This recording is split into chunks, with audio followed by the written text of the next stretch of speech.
અને એસઓજીએ સંયુક્ત દરોડા પાડીને અરવલ્લીની આસાલ જીઆઈડીસીમાંથી બાપાશ્રીનાની પેઢીમાંથી મોટા પ્રમાણમાં શંકાસ્પદ ઘી પકડી પાડ્યું છે। 24 લાખની કિંમતનો ઘી અને બટરનો જથ્થો કબજે કરાયો છે।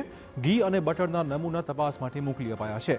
તપાસમાં ઘીમાં ફેરફાર સાબિત થશે તો કાર્યવાહી કરાશે। આ સાથે જ ફેક્ટરી પાસે લાયસન્સ ન હોવા છતાં ઘી અને બટરનું પેકેજિંગ કરાતું હોવાથી તે વિશે પણ અલગથી કાર્યવાહી હાથ ધરવામાં આવી છે।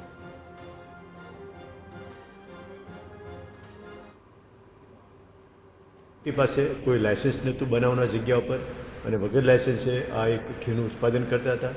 એટલે આ ઘીમાં શંકા હોવાના નાતે અને લાયસન્સની હોવાના લીધે આ શંકાસ્પદ વસ્તુઓનો જથ્થો જપ્ત કરવામાં આવ્યો છે। ત્યાંથી ઘીના બટરના અલગ અલગ પેકના નમૂના લઈને લેબમાં મૂકવામાં આવી રહેલા છે તથા આ વગર લાયસન્સે જે કામ કર્યું છે એના માટે રિપોર્ટ આવશે ત્યારે તો ગુનો બનશે જ, પણ અત્યારે જે લાયસન્સ વગરનું કામ છે તેના માટે પણ એજ્યુકેશન થાય તો અપ ટુ 10 લાખ સુધી એમાં ફાઇનની પણ જોગવાઈ છે।